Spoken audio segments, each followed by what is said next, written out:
Cuando mi hijo me soltó la noticia de que no sería bienvenido en su casa esta Navidad, lo sentí como un golpe en el estómago. Aún así, forcé una sonrisa mientras me incorporaba despacio del sillón, tomaba las llaves del coche y marcaba un número con manos que, a pesar del enfado, no temblaban. En mi mente ya se fraguaba el plan.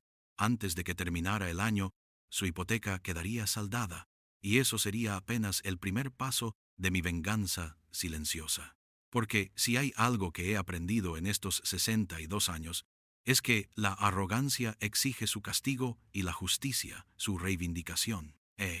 Antes de que te pongas a planear quién llevará los platos, ¿qué te parece suscribirte al canal y contarnos desde dónde nos escuchas? Anuncié con voz despreocupada, como un narrador que invita a su audiencia a la fiesta. Luego, respiré hondo y me acomodé de nuevo en el sillón de piel café, ese que tu madre adoraba, y que me consta que Isabel compró para darle un toque más elegante al salón. Era el mismo sofá donde mi esposa se acurrucaba cada diciembre, acompañada del dulce olor de canela y vainilla que ella mezclaba con alegría navideña. La luz tenue del árbol de 12 pies rebotaba contra la pared, creando un ambiente tan acogedor que casi podía oír sus risas de nuevo. Mira, Miguel, comencé, intentando sonar casual, este año tengo ganas de preparar mi famoso pavo con relleno de salvia y manzana. Ya sabes, ese que tu mamá siempre decía que dejaba en ridículo la receta de su abuela. Las palabras flotaron en el aire como copos de nieve lentos.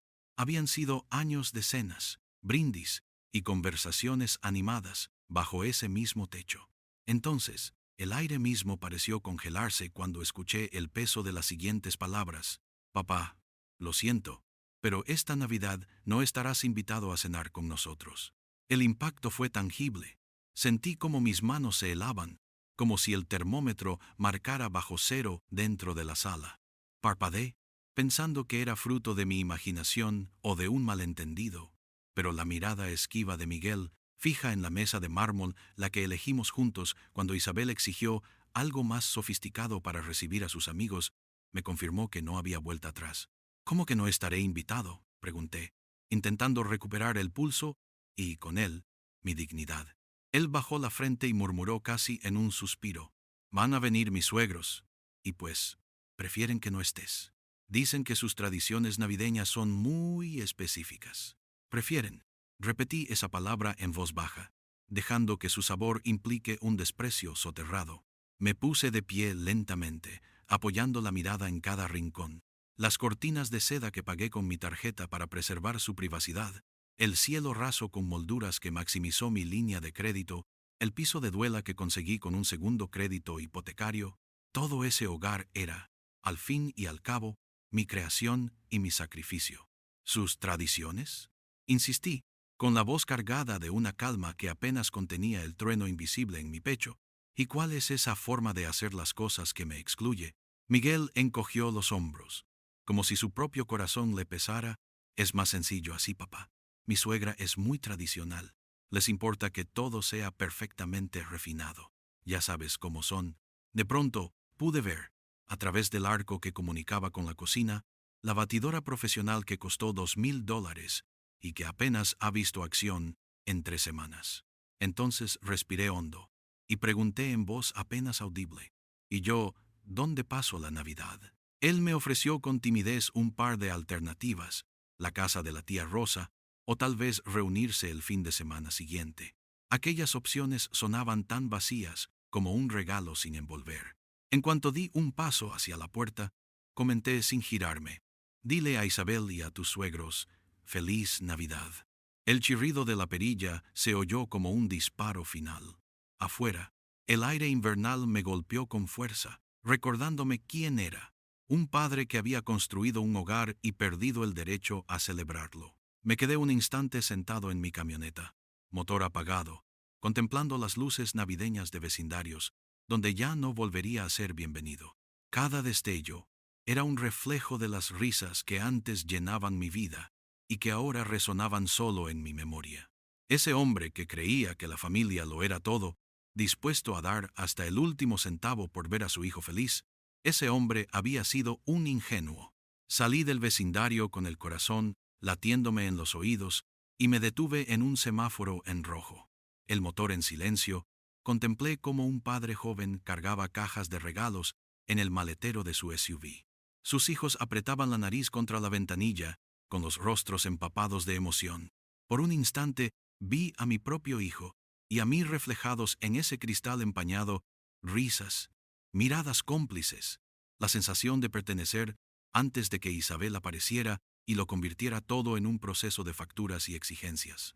Recorrí las calles conocidas de Spokane mientras la calefacción del camión trataba de aguantar el frío de diciembre. Sus esquinas guardaban recuerdos de la época en que, con mi mujer María, habíamos soñado con un retiro tranquilo, tardes de café en la banca del parque, paseos mano a mano por la plaza Riverfront, promesas de un futuro compartido. Pero esa vida se había convertido en un pozo de sacrificios ingratamente consumidos por una hipoteca ajena. Los números comenzaron a desfilar en mi mente, implacables como una ruleta rota.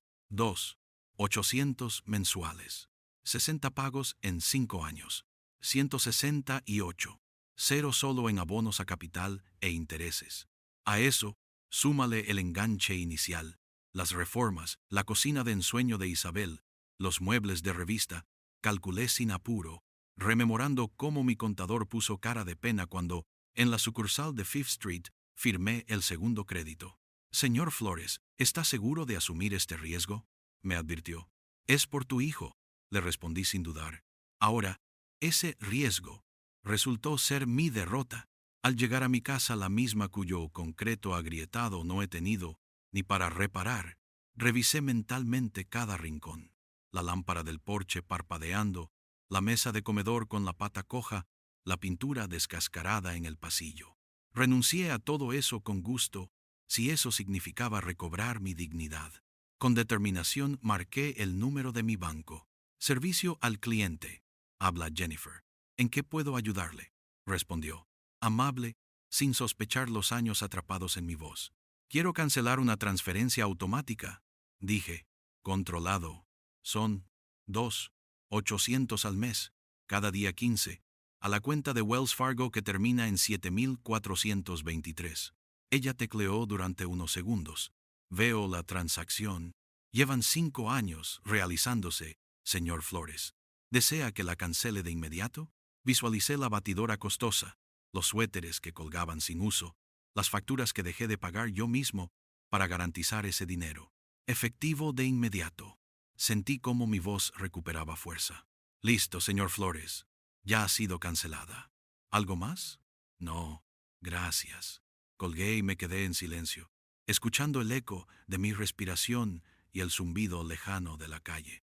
El frío invernal se filtró por los marcos de las ventanas, pero mi interior se reconfortó con la idea de que, al fin, el próximo mes mi cuenta bancaria no menguaría. Me quedé mirando el alféizar, recordando a María sonriendo en esa misma ventana.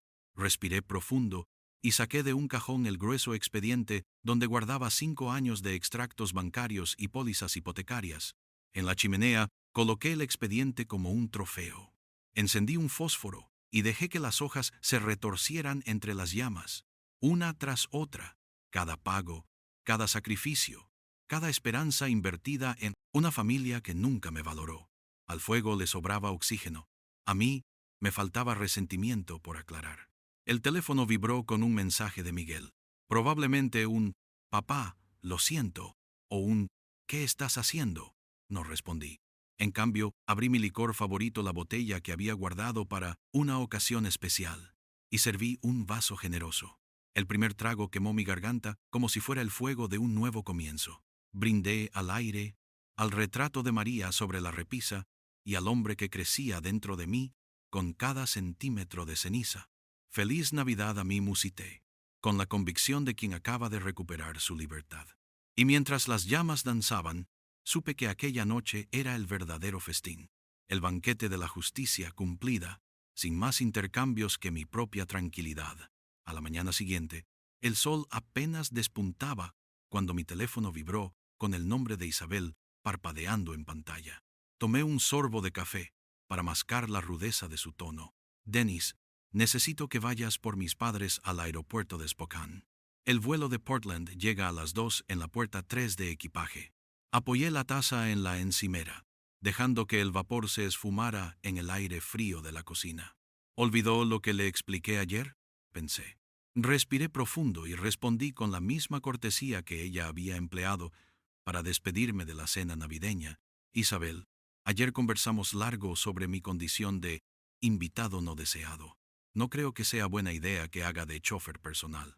Su voz se endureció con impaciencia. Precisamente porque soy tu familia. Es lo que se espera de ti. Además, saben que eres el único disponible todo el día. No me falles, Dennis. La arrogancia en sus palabras me recordó las etiquetas de diseñador que colgaban de su abrigo, esas mismas que habían costado más que mi cheque de la semana. ¿Y si no voy?, inquirí. Total, no tengo otra agenda. Pues, papá, tartamudeó antes de enderezarse. Si no vienes, tendrás que asumir las consecuencias. Las consecuencias eran la excusa perfecta para recordarles que ya no juego su juego. Terminé mi café de un trago, abrí la puerta y observé la mañana despejada. 23 grados bajo cero en el radar, decían ellos. Tomé la chaqueta y salí sin cerrar la puerta. Dejé que la casa escuchara mi decisión. A las 2:05, cuando el reloj marcó tarde, mi teléfono explotó en llamadas, primero Isabel, luego un número desconocido, sus papás supuse. No contesté. Devolví la chaqueta al perchero, me serví otro café y hojeé el periódico que llevaba días sin tocar. Entre titulares triviales, me sentí ligero, como hacía tiempo no me veía. A las 4, la impaciencia o el desprecio de Isabel estalló en golpes secos contra la puerta. Abrí con calma y me topé con sus padres. El señor Jenkins, con el rostro rojo de ira, y su esposa, cuyos rizos perfectos estaban despeinados por la frustración. Detrás de ellos, Isabel cruzada de brazos, más furiosa que una tormenta de invierno.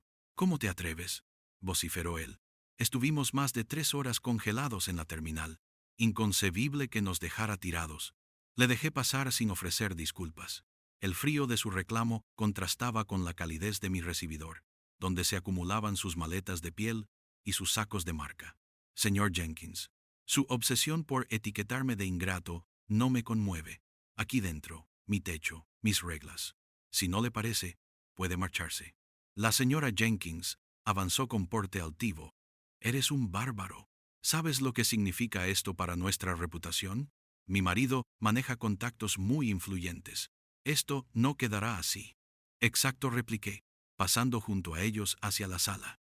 Este es una lección sobre arrogancia y abuso de confianza. Ustedes decidieron mi valor cuando me pidieron millones y luego me despreciaron. Ahora experimentan el efecto espejo. Isabel dio un paso, la voz rota. Papá, esto va a acabar muy mal para ti. La puerta tras ellos sonó con un clic final. Los vi alejarse por el camino, todavía discutiendo entre sí. Cuando se alejaron, el silencio me rodeó como una bufanda cálida tras un vendaval de reproches. De vuelta en mi sillón favorito, con una taza recién colmada, sentí la satisfacción de quien ve terminado un ciclo de humillaciones. Sin prisas, hojeé el diario hasta toparme con mi propia foto y un título incendiario. Empresario abandona a suegros en aeropuerto en plena tormenta invernal. Mi respiración se detuvo un instante. Las letras me presentaban como un villano insensible, narrando un episodio de frío y olvido. Abandonar a gente vulnerable, decían. Invernal y peligrosísimo, remachaban. Apoyé la cabeza en el respaldo y dejé que la indignación fluyera. Todo lo que habían sembrado mi generosidad desmedida, sus exigencias, las traiciones solapadas, volvía ahora contra mí, envuelto en tinta. Pero de pronto, aquella noticia cobró la forma de una oportunidad. Si ellos habían jugado en la arena de la opinión pública, ¿por qué no exponer las bases verdaderas de su fortuna? Cerré el periódico con un gesto decidido y abrí mi laptop. Empecé a teclear nombres, fechas y números. La investigación era sencilla: redes sociales, registros bancarios, notas de prensa pasadas. Con cada clic, armaba el rompecabezas de su hipocresía. El reloj marcó las 6 de la tarde. Afuera, la noche invernal comenzaba a pintar el cielo de azul oscuro. Yo me preparaba para una batalla de tinta, pruebas y estrategias. Porque si ellos querían guerra de reputaciones, yo respondía con la verdad documentada. Y así, con la determinación renacida, cerré mi escritorio y susurré para mí mismo. Esta guerra apenas empieza. Tras leer aquella incriminación sensacionalista en la prensa, sabía que había dos caminos: retroceder en silencio o contraatacar con todos los datos que ellos mismos habían dejado al descubierto. Y yo ya no retrocedía. Con la noticia del aeropuerto arrumbada en la mesa de la cocina, encendí la computadora y comencé una pesquisa meticulosa. Abrí pestañas con los perfiles públicos de los Jenkins y de mi propio hijo en redes sociales, desenredando cada publicación, cada foto de lujo y cada comentario altanero. Mientras las horas pasaban, fui anotando en un documento Word: Cody Jenkins, ex ejecutivo bancario, miembro del Country Club de Spokane, tesorero de la Asociación de Líderes Empresariales del Noroeste. Catherine Jenkins, Instagram cargado de cenas de gala, catas de vino y vacaciones en Coeur d'Alene con la etiqueta Chaz Blessed Life. Isabel Flores, su propio feed celebrando la casa de ensueño y las sábanas de seda que, sorpresa, financié yo mes tras mes. Miguel Flores, perfil de LinkedIn donde aparecía vinculado con Patricia Morrison, la autora del artículo, revelando la red de influencias que orquestó mi descrédito. Cada dato era un clavo en el ataúd de su hipocresía.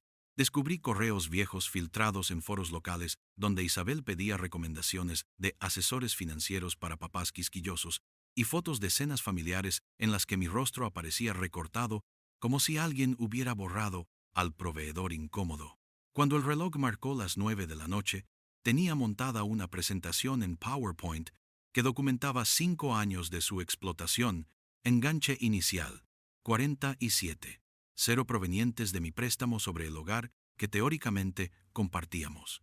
60 pagos mensuales de 2.800 cada uno, sumando 160 y 8. 0. Reformas inmobiliario. 18. 0 en granito para la cocina. 12. 0 en muebles de sala. 4. 500 en electrodomésticos de última generación. Gastos varios: facturas de servicios públicos, jardinería, limpieza, todo cubierto por mí cuando la tarjeta de crédito de Isabel alcanzaba su tope. Total aproximado: más de 250.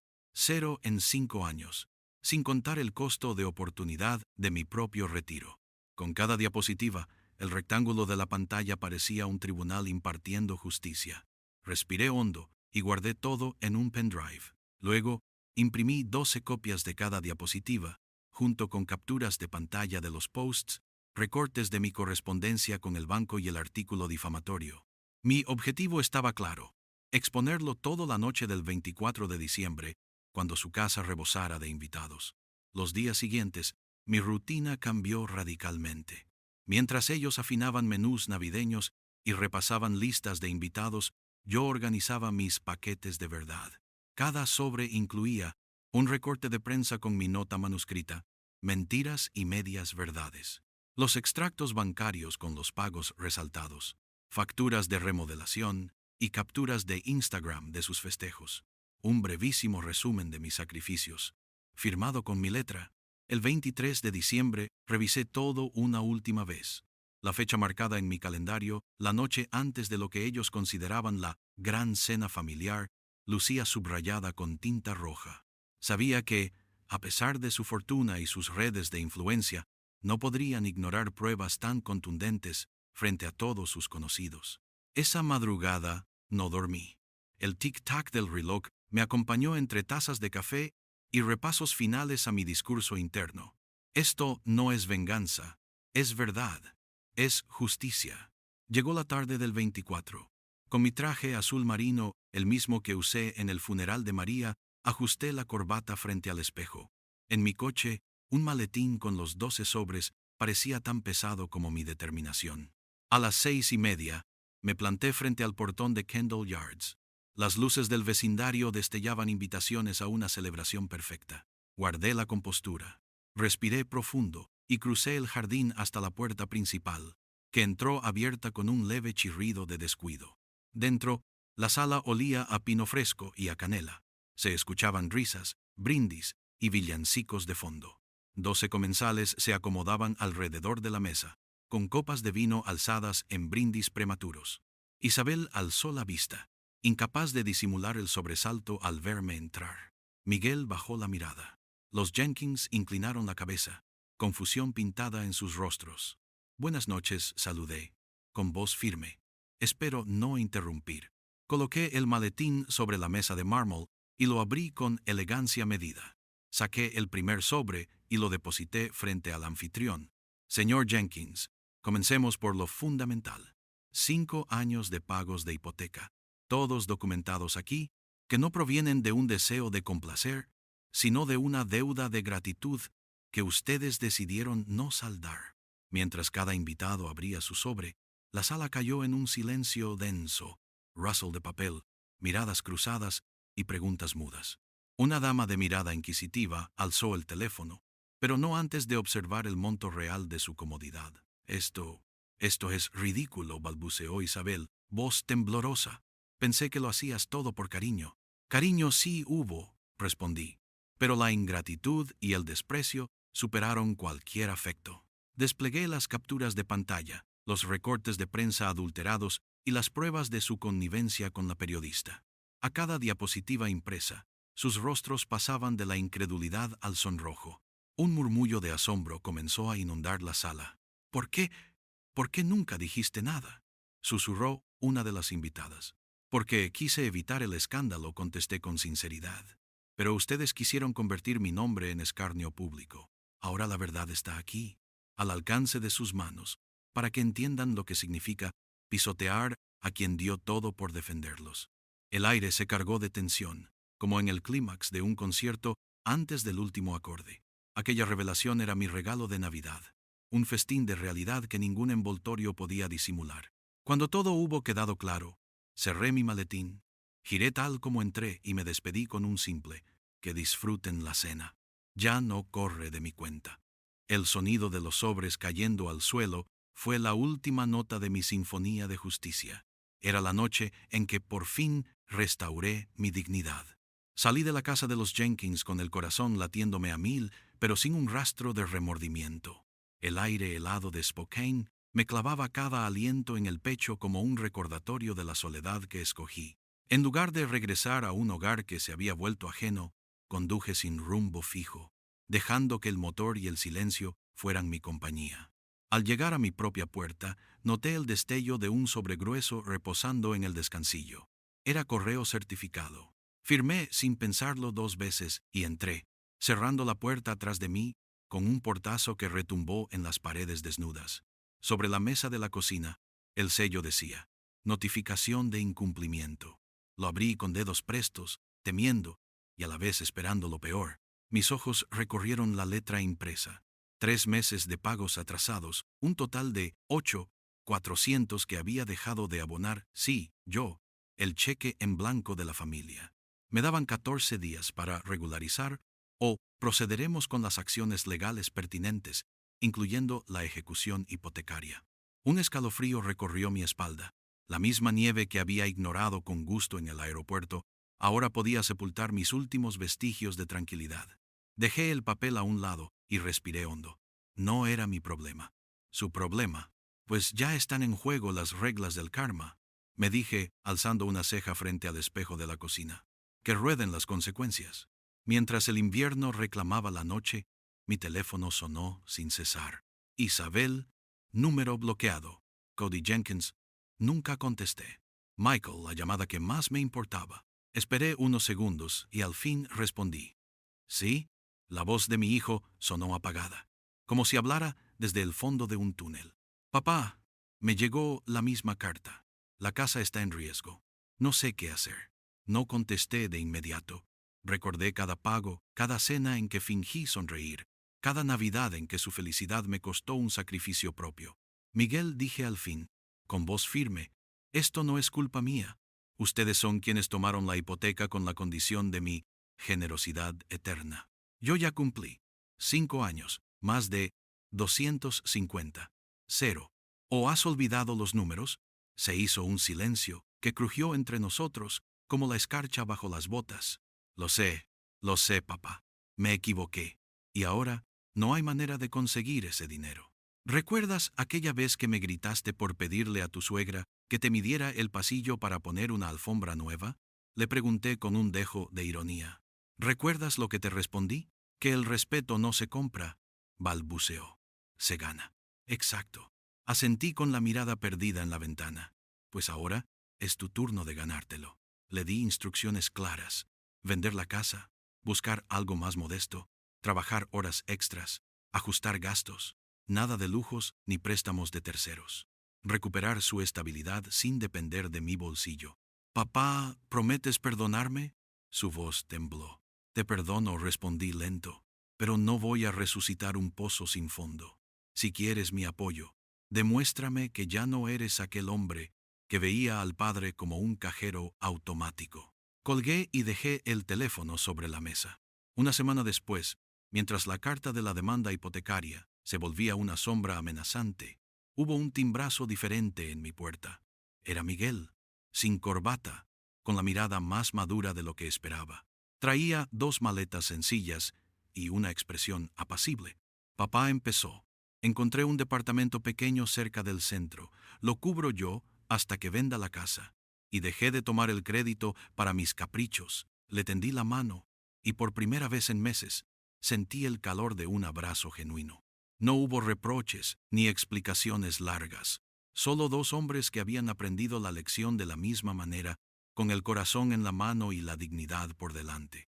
Han pasado 4 meses desde aquella noche de revelaciones. Los Jenkins siguen en sus círculos sociales, con miradas esquivas cada vez que quedan expuestos en alguna reunión. Patricia Morrison, la periodista, ha tenido que publicar mi versión de los hechos, pues demasiada gente cotejó los documentos que compartí públicamente. Nadie discute que los números están ahí, inapelables. Yo, por mi parte, renové la pintura de mi casa sin urgencias. Compré un calentador para el porche y hasta me di el gusto de una suscripción al club de lectura que tanto le gustaba a María. Cada noche, brindo con un vaso de whisky por la nueva familia que elegí, mis amigos de siempre, la tía Rosa y sus nietos, los vecinos que ahora me invitan a cenas sin complejos. Y con Miguel, cada domingo preparamos juntos un corte de carne y hablamos de sus proyectos. A veces me mira y dice, gracias papá por no rendirte conmigo. Y yo sonrío, convencido de que el mejor regalo de Navidad no es un pavo ni una falsa sonrisa. Es recuperar el lugar que nunca debí perder, forjado con hechos y no con concesiones. Si te gustó este video, regálame un like. Suscríbete al canal y activa la campanita para acompañarte en la próxima narrativa. Cuéntame en los comentarios qué parte te sorprendió más y comparte este relato con quien valore un poco de justicia y reflexión. Gracias por estar aquí y nos vemos en la siguiente historia.